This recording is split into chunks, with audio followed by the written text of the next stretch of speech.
Record is on everywhere. Everything's going. We're back for another show. Boom. We're going to keep it high and tight today. We're going to blast through this one. So, right off the bat, boom, CEO in the house.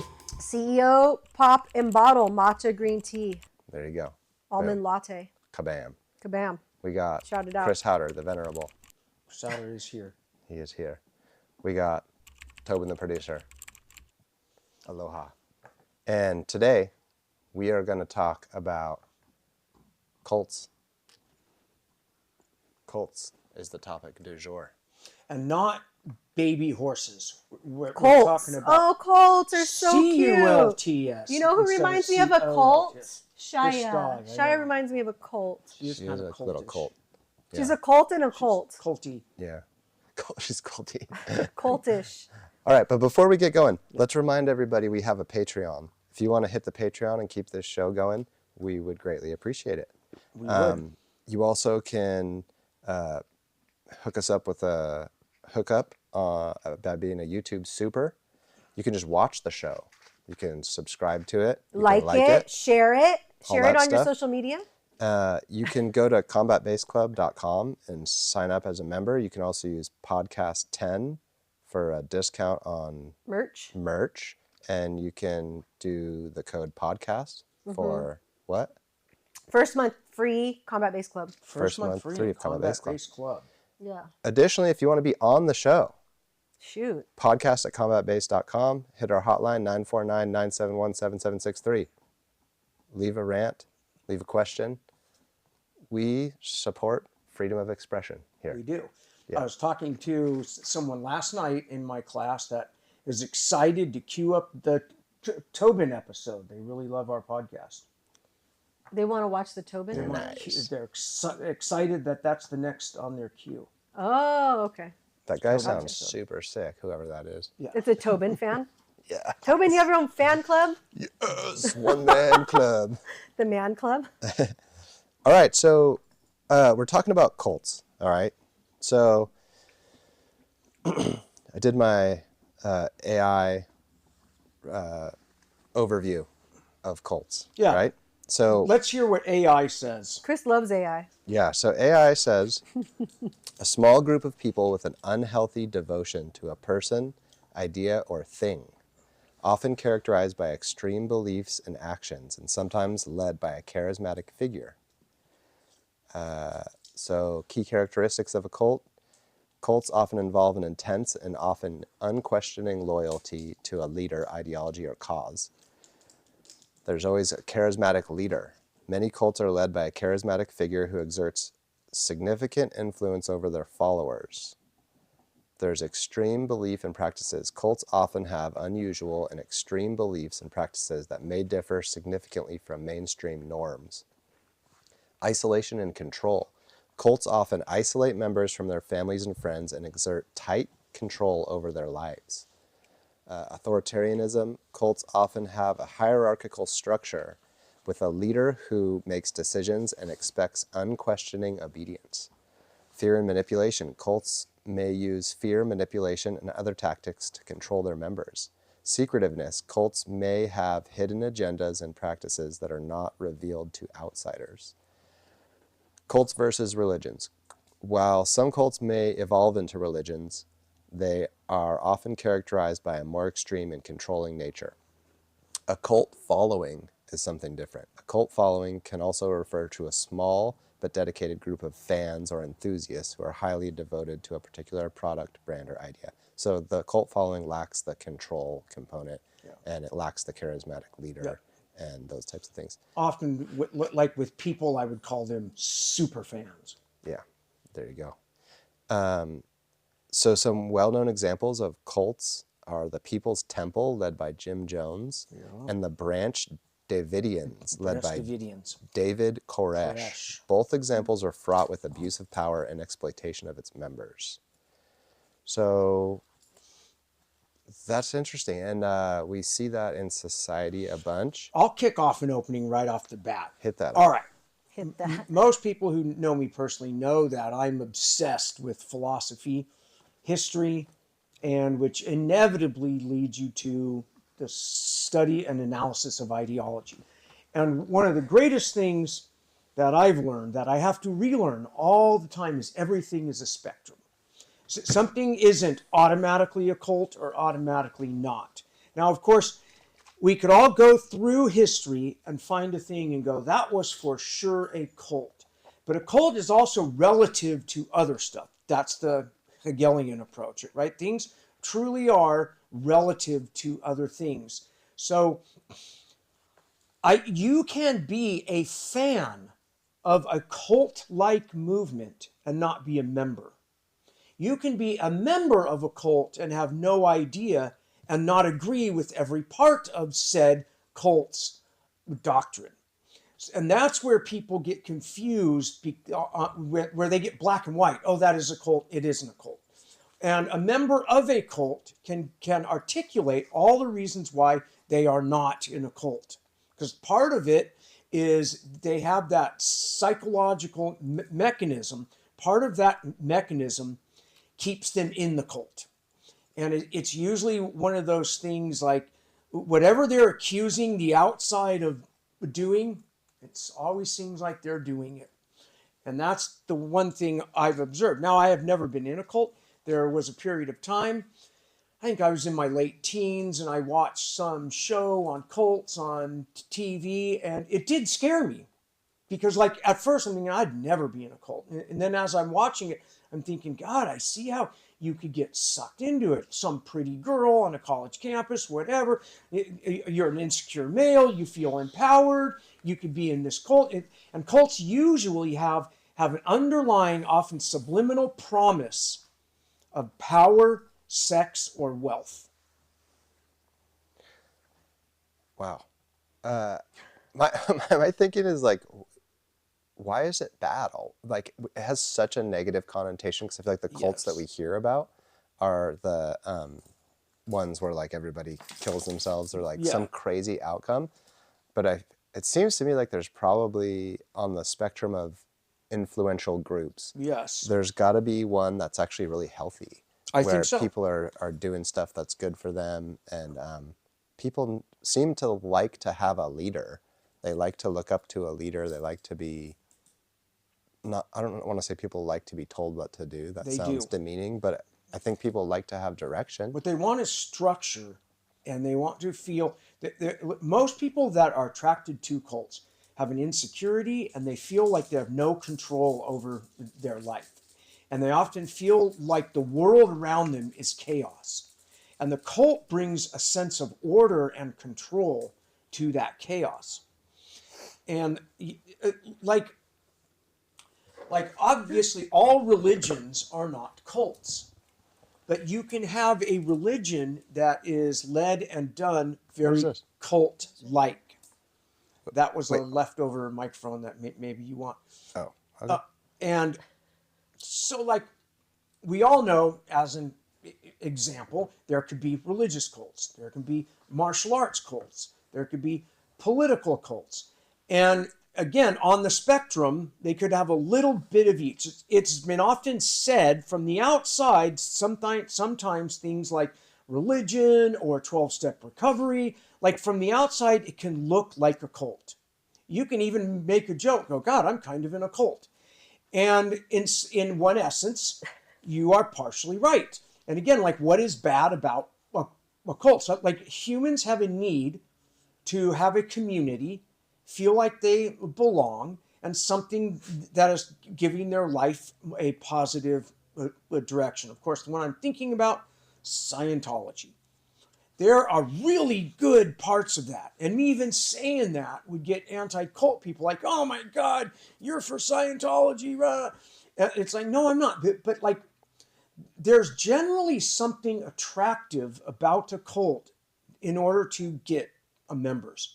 And quite often, it is a very positive psychological message. I'm going to help you recover from all of your problems. If you do our way, go through our program, your life will reap the rewards. And non-cults promise that, as well as cults. So I think the problem, because you were saying maybe it could be healthy, but when you defined it here, or AI defined it, it says a cult is a group of people with an unhealthy Yes. devotion to a person, idea, or thing. So therefore, just by the sheer definition of what is a cult, it's unhealthy. So it's unhealthy for you. And then you have this charismatic leader who you're devoting yourself to. And I've watched movies about cults and different things. And sometimes maybe the leader has really good intentions, but there's no way that all that devotion doesn't get to their head at some point, and Their then it ego ends up gets sick. Yeah. being a negative thing. Like Yes. maybe when Scientology first started, maybe it started as a healthy movement, but for whatever reason it became a cult. So cult by definition is unhealthy. Now, I would also add, I have a philosophical perspective that from at least my vantage point, I could detect whether something is unhealthy. But that's that whole thing we're opening up, like what is unhealthy and who's the judge of what is unhealthy? Is it our collective society? Is it the courts? AI. Is it individual? Is it AI? And all AI is rapidly combing the internet and amalgamating what humans have already said about cults. Yeah, I can imagine a situation where there's a charismatic leader that has like some sort of idea or way of living that he's sharing with other people, and it's totally healthy. Like there's nothing, he's not asking you to do anything in specific. He's just setting an example of like, this is Yes. a way of living that might be great, and then people Guiding get really you into through a it. positive way of life. Yeah, and then like maybe the guy happens to be just super lovely to be around or something like that, and people go, oh, I really love this guy, I love getting his information, blah blah blah, but he's not asking you to like do anything in specific. Maybe that, Right. I don't know, I'm just trying to suss out what, if you're in a situation, and where does it become unhealthy? What are the indicators, do we think? The thing, yeah. And that's like where I say that there are psychology groups that I will call, from my perspective, are mostly positive. But then there are offshoots that are cult-like. There are religions that are mostly positive. Then there are offshoots that are cult-like. There are martial arts that are mostly positive. And then there are offshoots that are cult-like. And then there's some that are definitely by the psychological DSM-4 definition, it's a cult. Yeah, it kind of seems like that finding what's unhealthy is going to be per individual, right? Because I definitely... I think, though, can we agree that some things are unhealthy? Like there's a universal unhealthy... Yes. Like Objective. To me, I mean, I don't know, maybe it is subjective, or is that the right word? Subjective? Maybe it is subjective because, like, I think that doing anything in excess is unhealthy. Obsessively, Yeah. anything that's an obsession, I think is detrimental to one's life. If we define balance as healthy, when you're in balance, when you have your body, mind, spirit, all the different things are lining up, you can find that perfect healthy spot, which is unattainable. I think it's what we're kind of striving for. But then you get into this obsession with this cult and this leader, that's going to be unhealthy. Yes. Knowing that all that positive stuff is an ideal that you're working towards, and life is always working towards it, would be a healthy approach. But taking those positive things and saying, if you do exactly what we do and follow our rules, you will make it here. And those rules are usually reject anyone who questions the rules. Reject them out. Does martial arts kind of, people claim like, oh, martial arts can kind of be culty. A little bit.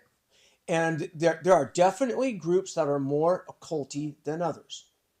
And some people think that the empire in jiu-jitsu is a cult. That's why the jokes are funny. It's like lawyer jokes are funny because there's grains of truth.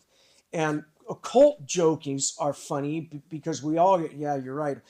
Like if we wanted to create a combat-based cult, CBC, We already have a good logo. It's three things. We have our triangle. We have all these things. What would make it unhealthy is like when members attempt to leave, we shame or banish. You have rules on what you can wear and can't wear. We have ways, our own lingo, that like we have our own slang that only members know. And we would just go on. And like the cult, I would imagine in my head, each of those threes branches off in this other three. So like you go into a fractally impossible way to escape it. It would be mentally structured to where it's a trap. And what would bring you in that trap is a promise. And that promise is usually power, money, or sex. And that's commonly what cults promise. If you attain level 9 of our science of identity, we will get you to this place. And then you will see members achieving that power, becoming star actors, becoming wealthy. I think MLMs are cultish. And you will see people getting successful. You can see the top of the pyramid in a pyramid scheme. And when you start thinking about only yourself, you think, well, if I make it now and recruit people under me, then I'll have it. And cult leaders says greed is good and thinking about yourself is good. You should think more about yourself. Quit thinking about others. Empathy sucks. Like there's a lot of messaging done to make you feel guilt or shame if you reject that cult's teachings. The thing that feels uncomfortable for me is the authoritarianism component, where it feels like I'm imagining these cult structures a little more, and I'm seeing a situation where the individuals lose a lot of freedom. Like someone kind of tells you what to do. If they get a wild hair up their rear and they want you to do something crazy, you got to do it. Yeah. And I think those things are definitely uncomfortable. And I'm just trying to imagine what would be unhealthy for me. It would be that, and then the fact of freedom and that like you can't leave it. That's the other factor. And one of the things that like I think about, like I love the Marine Corps. And when I was in high school and now it's this cult thing, like one of my friends like, oh, the Marine Corps will brainwash you. It's brainwashing. I'm thinking, well, as long as I'm aware, I won't be brainwashed. Like one could say there was a period of time where I was brainwashed. And the Marine Corps tends to be the branch that is the most cult-like. And the few, the proud, it's all these things. Once a Marine, but you're serving your country, right, not a charismatic leader. Right. So that is the difference. That's a big difference. And we're not saying that it's not okay to, in some ways, get brainwashed. Yes. There are certain groups that will help to wash your brain for the your brain's better. Because your brain needs to be washed. Because you're out of control. Yep. You're messing up your life. And you need to get a brainwashing. Yes. That is healthy, but it's not to serve some charismatic leader or ideology that is detrimental to society. Serving your country is a positive thing. Yeah. Getting off drugs or alcohol is a positive thing. Yes. These are ways that our brains need to be washed. And even an unhealthy cult can have some positive ramifications. It kept you off drugs, kept you out of prison, or but like that whatever wasn't its it is. purpose. But that's, yes. The purpose is to serve the ideology or the leader. Right. Not, yeah. And then, like, I think that's what we would all agree makes something healthy or unhealthy. Like, even if it has basically all healthy things, a charismatic leader can twist it and make it unhealthy. So if we have a charismatic jiu-jitsu coach that their sole purpose, maybe they disguise it as I want to help the individuals, but their sole purpose is really to get what they want, to control people, so that if they see their student in a picture at another academy, there's going to be repercussions for that student. And that is a means of controlling and manipulating a person. And I know that actually happens. And to me, that would be moving in the direction of a cult. If you're not allowed to go somewhere and take a picture, or you're you're going to get shunned, shamed, reprimanded somehow. Yeah, I've had very common, like I've been going to seminars all over for the last 20 years. I'm not going to say it happens all the time, but quite often there will be people who don't want to be in the group pick. And whatever patch is on their gi, their instructor, they don't want their instructor to find out that they were at this outside thing. Or even training here, like in a random little garage in Redondo Beach. We could create a cult. No, but I mean, like, people have come here Yes. and not been in our little group photo. Yeah. Like, we're going to steal their student? Yeah. We don't even have a jiu-jitsu academy. And I do understand how like in one certain just for pure business sense in this capitalism world we are in, and I am both a fan of capitalism and a critic, there is an amount where I feel like people are worried about losing their students to other academies. Mm-hmm. That is an understandable fear. When you are trying, you want to have a successful academy, you opened it, you maybe struggled a while, you have a vision and a dream, and you truly think everything you do is the right way to do jiu-jitsu. And then you have a student who you are worried will get brainwashed by the other school. And that's where it gets complicated, right? Because you can lose a student to a more culty school, right? Mm-hmm. Or that student wants to be controlled less. And like there's a lot of control issues amongst martial arts groups and academies. And there are rationales, besides just we want our team to be our team, not everyone else's team. There are rationales, especially in the olden days, pre-YouTube, where you didn't want your moves to get out. It was much more secretive, containing of this precious knowledge. Like I can say that when I first began this, and I was distinctly aware how precious this knowledge was. This gave me power at blue belt to beat most other martial artists and wrestlers who've been training for years. That's a lot of power. And they have entrusted in teaching me this. I am not being honorable if I go run off and share this knowledge because I've been taught this precious knowledge. So it's not always unhealthy, or maybe you think that is, there are tactical and strategical and higher purpose reasons why cult-like behavior gets caught up in groups. I think, though, that if an instructor crosses over into worrying so much about student retention, they lose the true purpose, which I think should be helping other people and creating community. Yes. And I can say that I've fallen prey to this thinking before, because when my purpose becomes retaining a student rather than what's best for the student, then that's not, to me, that's not what's best for everyone. What's best for me is to train people who want to train with me. And when they're done training with me, to let them go and realize that there's something else they need to do on their journey. Yeah. That, I think, is best for all individuals involved. If it becomes this thing about, we talked about like loyalty, if it becomes a thing where I have to be loyal to this person no matter what, even if that's not the best training environment for me, it's not the coaching that I need at the time, it's like, then, we're kind of, we're not really serving ourselves or anybody else in the community. Yes. I mean, at one point in time, before I got to a point where I could do jiu-jitsu for a living, I was like bouncing between doing security work, construction work, with jiu-jitsu.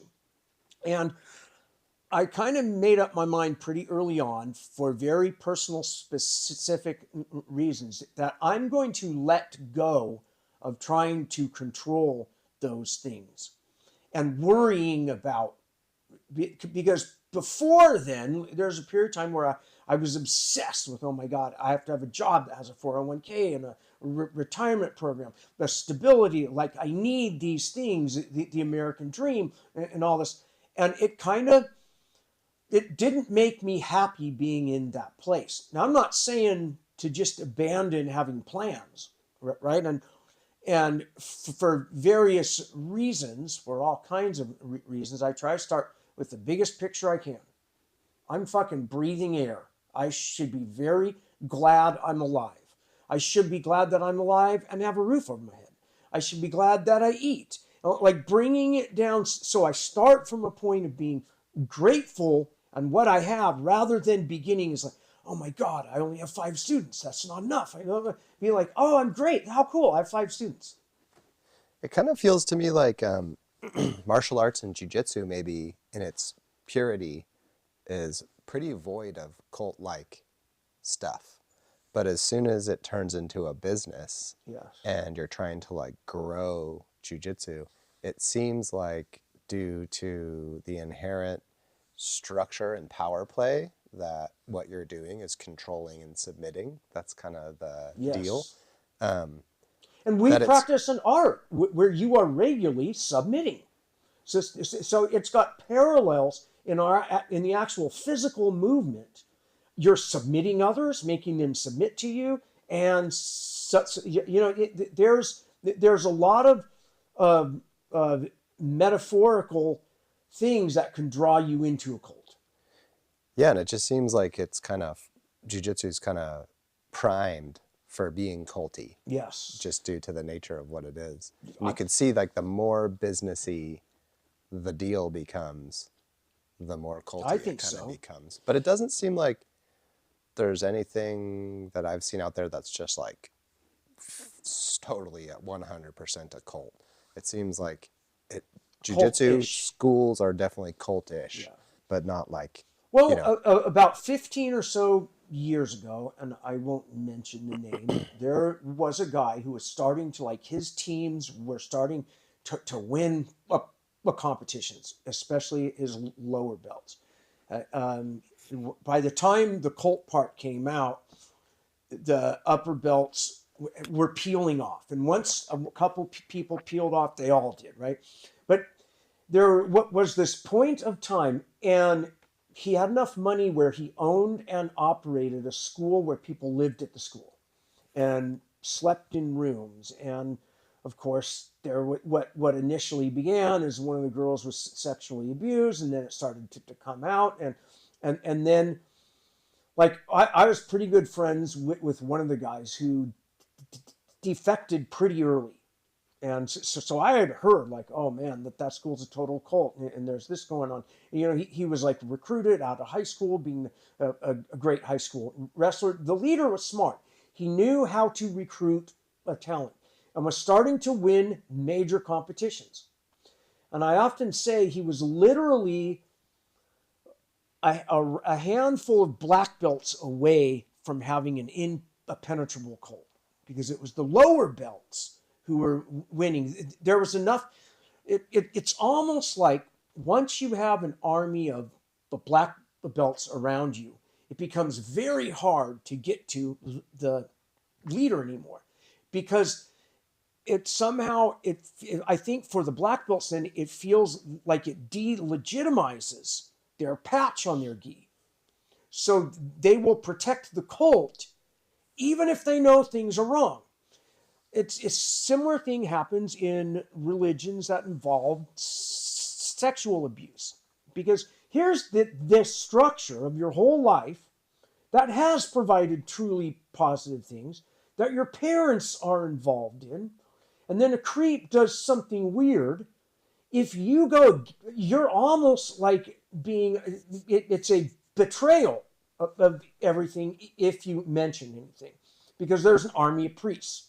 This one, the jiu-jitsu school, was literally a couple years away from having that army of black belts who would have worn that patch, called the victim a liar, and would have squeezed out of it. Do you know what happened to him?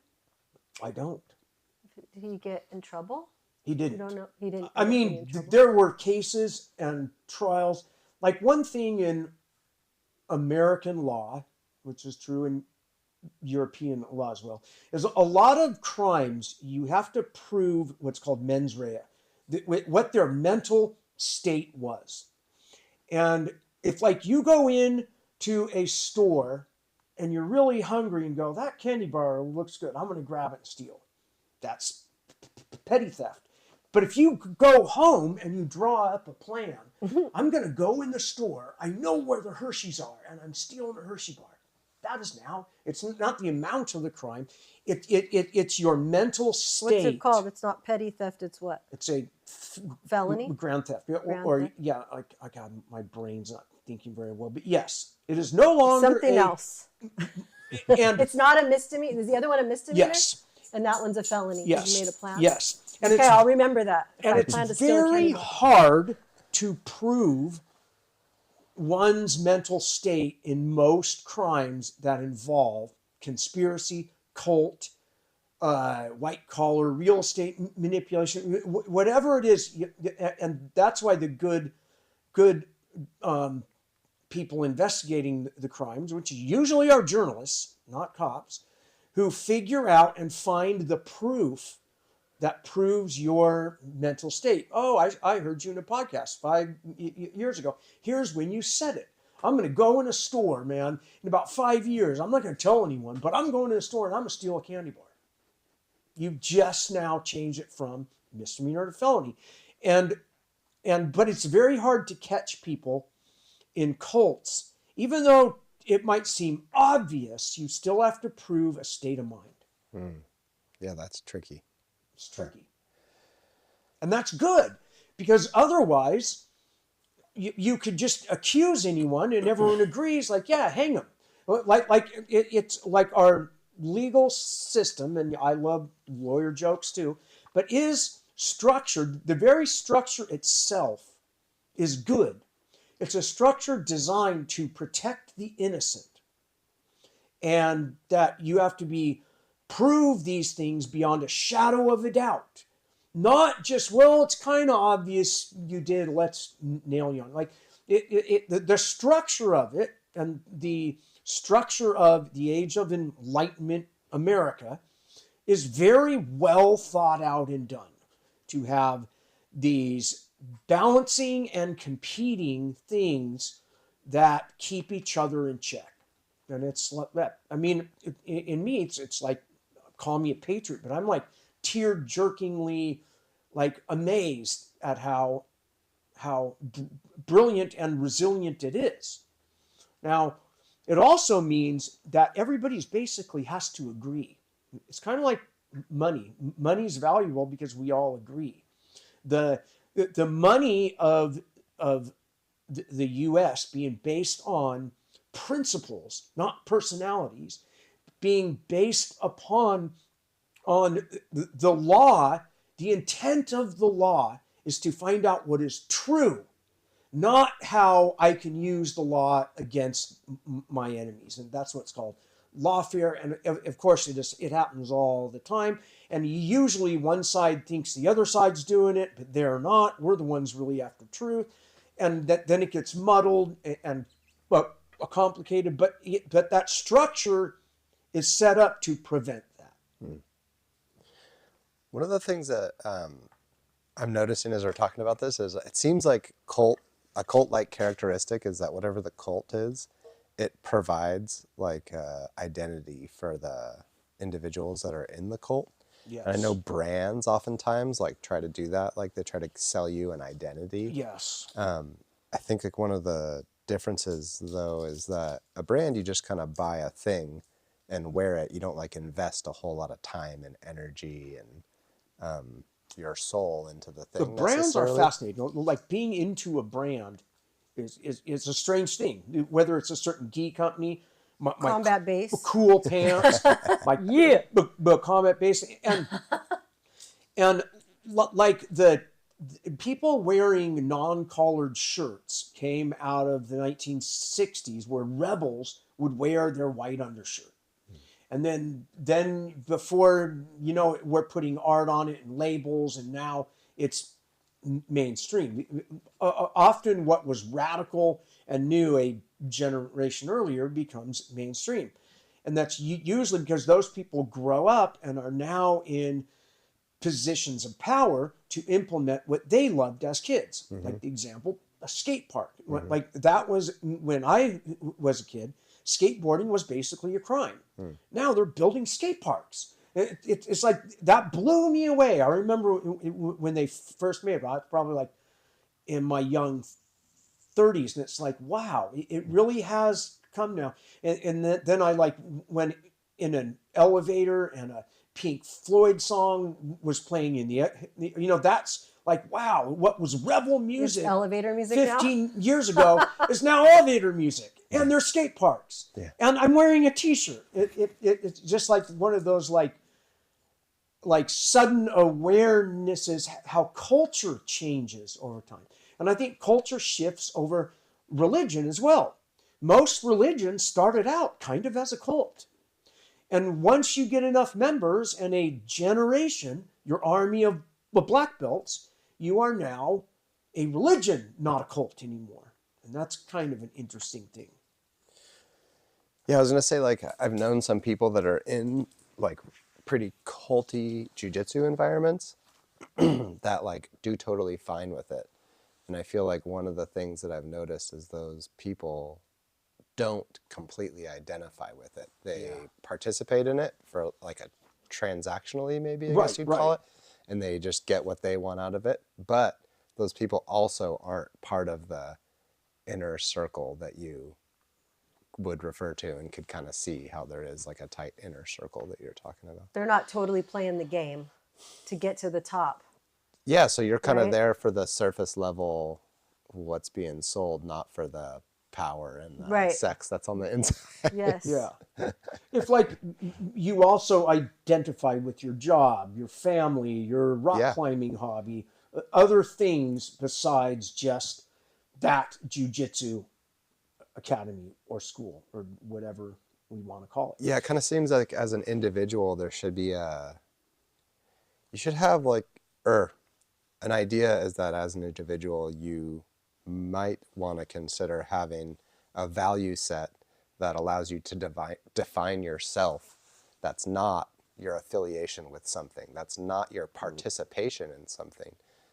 Maybe your adherence to the value of freedom or of fairness or whatever it is. Like those should really, could really be the core values that you hold on to that make you feel good about yourself as a person, not your affiliation with something or participation in some activity. And there can truly be a healthy, positive institution that you can make it unhealthy depending on how you approach it.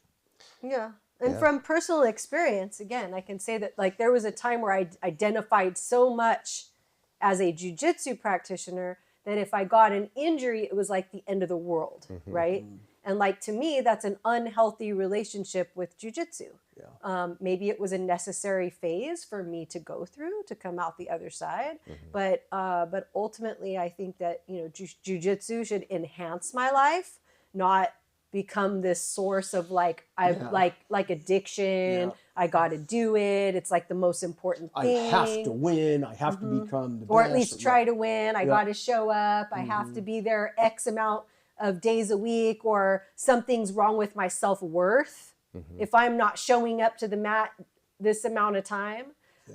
So I think that's an unhealthy relationship definitely with think jiu-jitsu. so. Yeah. Even if no one's putting the pressure on me other than myself.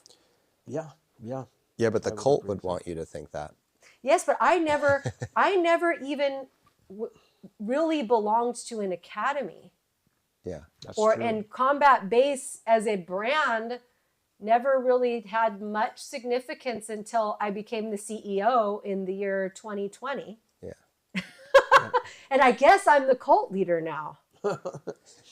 Maybe Because Chris clearly doesn't want to be the cult leader. maybe Chris is the cult leader and you slid your way into the top of the cult.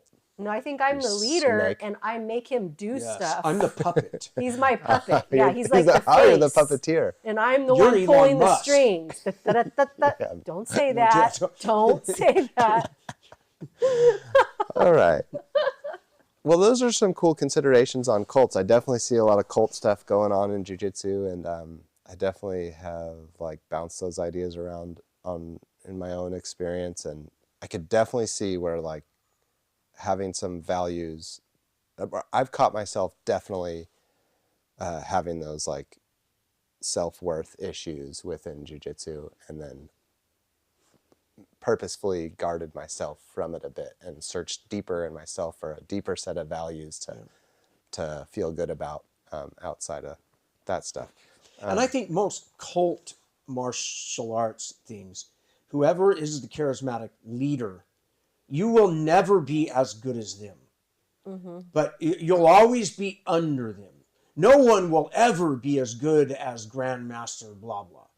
And that's like when Melissa it starts Haueter. to get kind of culty. Even if Grandmaster blah blah isn't running around saying, I'm the best ever. Like sometimes the underlings get this unhealthy sense that, oh, the master will always beat everybody.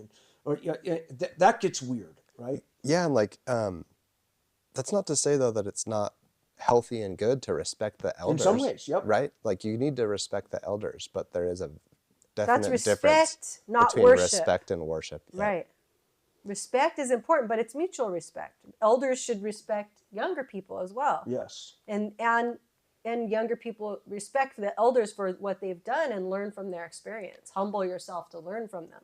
Yeah, like I kind of feel like in judo, I don't hear people saying that Jigoro Kano is like some amazing athlete that kicked everybody's ass. It's more like he's respected as setting the situation up. As the guy who founded this thing, and we love this thing that he founded. But then they're usually more into the thing rather than the leader. So that's like a healthier approach. All right, interesting. Well, there you go. There's some stuff to think about for cults. Let's move our show along here. Let's do it. Stay on schedule. Okay. Do you have a gym Time's shout out? ticking here, you hollering people. out a gym Yeah, today? I want to holler out at a gym that looked up here. So one of our training groups in Des Moines, Washington, Gentle Human Jiu-Jitsu, led by Coach Jay. They have a unique academy rooted in the transformative power of martial arts. Jay is a black belt and has shaped the academy with the philosophy centered on principles of be, do, and have. They offer a holistic approach to training, combining art, athletics, and academics. For children, it builds confidence and discipline, while for adults, it provides a path to personal growth and overcoming self-limiting beliefs. At Gentle Human, the journey is about becoming the best version of yourself. That's pretty cool. That is pretty cool. That sounds rad. Yeah. I'm just thinking about this cult thing. I feel like this topic after this discussion, it's almost confusing because I kind of feel like cults play on your natural tendencies and needs. Absolutely. And it's tricky. The whole thing's tricky. So I'm just going to say, if people are listening to this discussion and going, I don't, there's no clarity out of it. I kind of feel like that's the nature of reality of cult, is that like it should be tricky, and you do kind of slip into it. Right? That's what reality it seems like isn't that clear. And if you It's really want to be in a cult, like you can. Go for it. Yeah. Have at it. Yeah. It's just unhealthy. But Chris eats Wiener Schnitzel. That is unhealthy. So we all, sometimes I binge watch shows on Netflix. I think that's unhealthy. Yeah. But I do it. It's like a guilty pleasure. So if your guilty pleasure is cult, go for it. Yeah. Go cult. Yeah. Yeah, the freedom factor is tough for me. I can't get into cults because I hold the freedom value pretty high. Yeah. All right. Moving on again. We got our cue section. We got some cues to hit before we get out of here. Remember, if you want to be on the show, podcast@combatbase.com or hit the hotline 949-791-7763. Boom. All right. We got an email. I thought this one was kind of interesting. In your opinion, why do jiu-jitsu practitioners resort to striking rather than grappling when a dispute erupts at a tournament? Thank you, from Joe Sika from Tap House Jiu-Jitsu in Galloway, New Jersey. I feel like that's a funny question. I mean, it's a cool question. It is. And that's a great question. I'm wondering what you think. You got hit one time in a tournament? I think that He was a ref. Yeah, most people, when they fight, will both hit and grab. So it's not like they're only hitting, they're hitting and grabbing. And they're not only grabbing, they're grabbing and hitting. And it's not like they're having a boxing match. Right. You're just using, like, this is Yeah. And the first way to get at whoever you are angry at is to hit, because that's the longest range. Then is the clinch range, then the grappling range. So rather than trying to get to a grappling spot and hold them in an arm bar, you're going to hit, then try to clinch and throw him, then get into a lock in between punches. because striking is part of street, and Yes. this is considered a street That's a situation. street fight. Yep. It is a street fight. It is not sanctioned. So you want to, like, knock their face out, their punch, break their nose and stuff. I almost wonder if in this particular instance, there is a component of guys going, okay, if I were to actually lose to this opponent right now in this street situation due to a grappling scenario, it would be ultra embarrassing. Whereas if I get punched and knocked out, I Right, can so I'm claim, almost going to control the distance a little bit That's on the kinda feet interesting, and yeah. keep it a standing fight, because I don't want to go to the ground seeing that the stakes will be a little bit higher. that could be a subconscious drive. But I would say, though, it's probably more so just because when you're in a street situation, you use everything. Yeah. Grappling is just grappling because it's a sport. Yeah. This is a real fight. Real fights include whatever. Poke them in the eye, kick them in the nuts, whatever. It's a real fight. Yeah, it's kind of a real fight. I think what I'm realizing from talking to you guys so much is that, what is a real fight? There's Right. so many different things. Is a real fight, we both get AK-47s Yeah. and shoot each other? Like, what is an a actual battle fight? over honor is different from something. If I lose this fight, he will kill me. It's a sport of But it's a sorts. piss Honor off battle. that you know is probably going to get broken up, right? Right, Yeah. that's what I'm saying. But it's still, it's not, well, a fist yeah, fight. because, It's yeah, it's a fist fight. unlicensed MMA. It's a fist So, fight. Chris, Most do of you those. still think that's sport? In one It's like- philosophical sense, yes. Convoluted? It's dueling. That's what I'm saying. It's dueling. Dueling. Yeah. But there's no rules in a duel. per There se. are kind of rules, There right? are kind of, Oh, okay, yeah. there's kind of rules.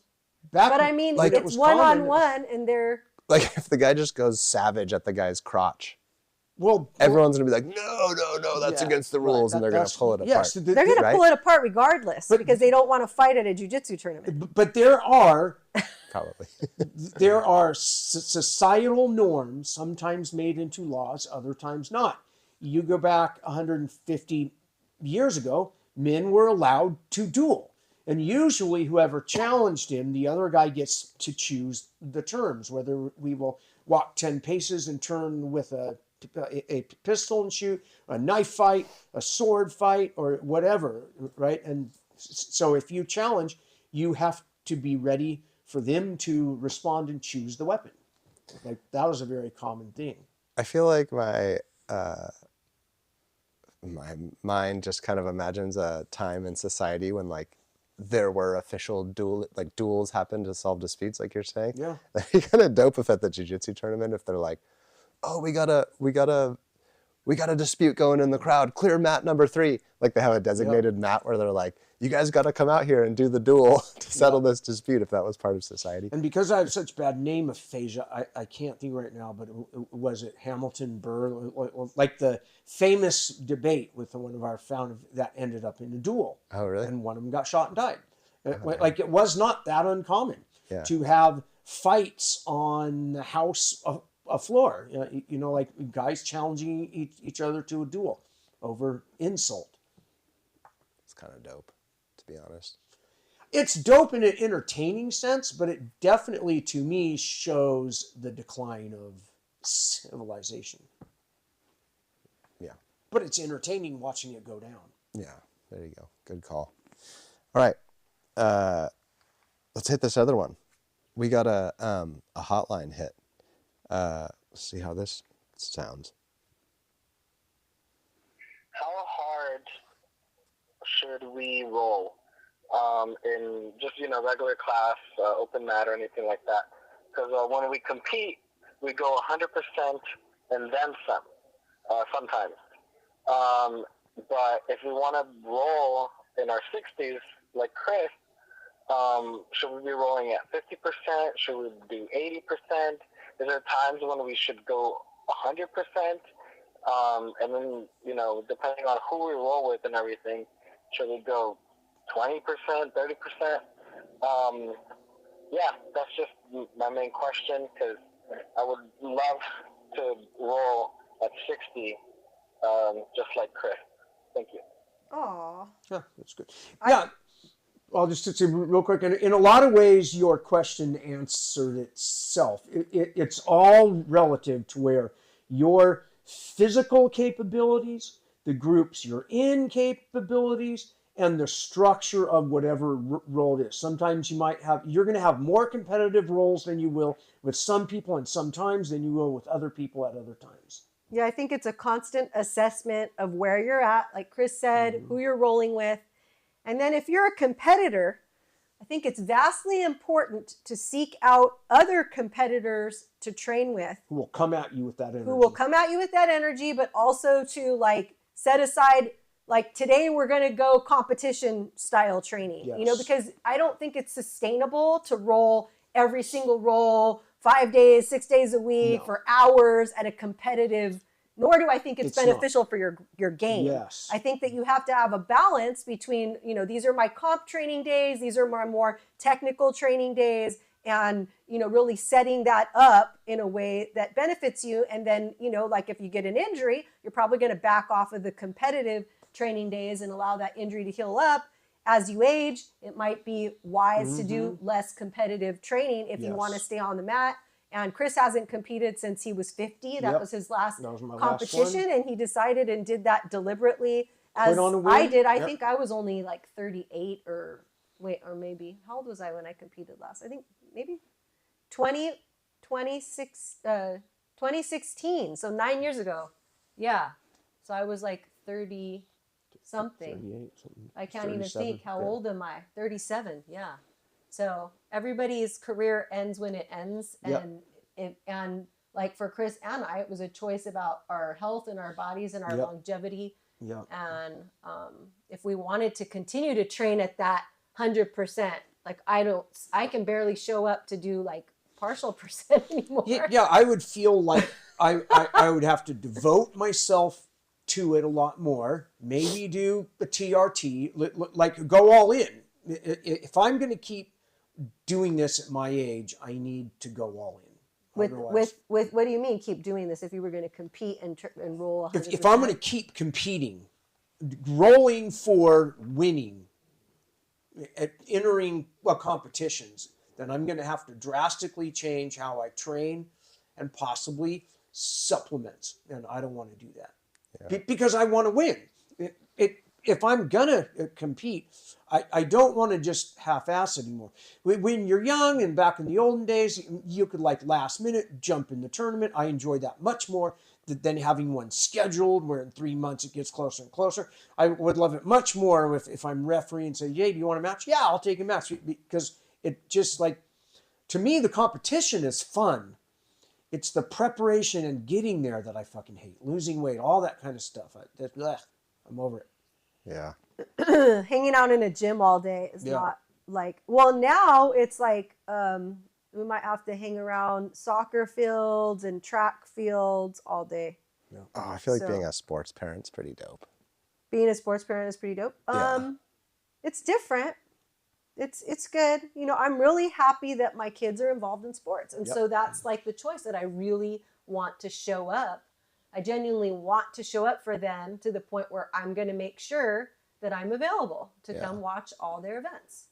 I feel like Dylan, for a while, his son was like super into surfing and surf competitions and stuff. And I was like, that's like the ultimate. You get to go hang out at the beach. You get to surf all the time. I would like that. Epic. That's very cool. Well, cool. Well, all right. There you go. I'm not going to say anything about that because I don't know how to answer that question. I don't know what to do. I just train how I feel. You just show up? I just show up, and if I can train good, I do, and if I don't, I just lay there. Tobin, half of life is showing up. There you go. All right. Well, thanks for listening, guys. That was a great, fun show. Hopefully you want to join the Combat Base Club cult And Yeah. we gotta. Why don't you just say real CBC. quick what's coming up here? There's a cult camp. Oh, where you cult camp. can an inauguration where you can Wait, no, CBC, combat-based cult camp. teach you all the CBCC? rituals to be in service of the Yeah. CEO. Yeah, go to combatbase.com. Check out our events. We have in July, the 18th through 20th, the Combat Base Camp. We're going to have great instructors there. Chris is going to do 3 full-length seminars. So right now they're on sale for $300. A $300 value is just the 3 full-length seminars with Chris. Yes, awesome. I would think so. I would think so. So least. you're also going to get a lot more with that. We're having open mats. We're having an MMA session with Danny Suarez. We're having a knife defense with Jerry Wetzel. We're having catch wrestling with Brian Roig. We're having a woman's seminar with Casey, and with myself. I'm going to do a little yoga, and I'll be there generally supporting and doing everything. I really hope that I'm rolling by then, because I'm working my way back up to getting back into business. And so anyways, yeah, I hope to see every single one of you there, but there's only 40 tickets, so y'all can't come. So if you want to come, buy it now while it's $300, because we're going to bump that up to $350, I think, in May, and $400 in June. So go ahead and get Sign your up. tickets. Sign up now. We got to come up with some hypothetical if we did have a cult going. If we did have a What cult, weird stuff would you do? it would be get based with people like all these inaugurated? threes and fractals. He explained that. I would have to hear. He's already gone down that rabbit hole. I would have to hear your 3 darkest secrets. Ooh, that's a good one. I Secret would have to manipulate, hear. Yeah. blackmail. Yeah. I need 3 commitments from you. Yeah. 3 acts that 3 we're going to make acts, you yes. do to get jumped into the gang. To move up to the next level. Before you get a belt, you have to do 3 things. There are 3 levels. Clean my garage. Once I get to the highest level of your cult, what will you get out of what it? will I get? I can't let you know until you've reached level 2. Oh my god! Wait, am I in level 3? You're level 1. I'm level 1. Oh wait. Oh yeah. It goes Sorry, that 3, way, 2, 1, 1. 2, 3. Oh yeah. 1, 2, 3. But depending on yes, yeah. You're 3. Yeah. Oh. So that's awesome. I'm on my way. Yes. You're just not at the point where I let you know what happens at level 2. But you know it's good. My concern though is, well, what I'm excited about is, are there people under me that I can abuse? Absolutely. Oh, my geez. All right, let's wrap it up. All right. Ready? I'm not even gonna say it. Let's just go. Pound, like, and subscribe. We're going to cut that 3, 2, 1 out so that we don't take up that time. 1000%. I felt brain dead today. I was like, Well, we all have targets on our backs these days.